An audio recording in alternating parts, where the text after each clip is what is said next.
Abbazia del Goleto di San Benedetto.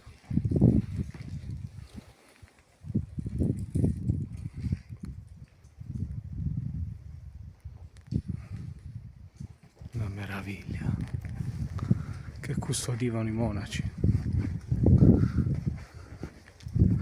Doveva essere di una bellezza assoluta proprio. Immaginatevela tutta completa, chiusa, con le navate, da quel che si vede tutta intonacata, dipinta. Che spettacolo!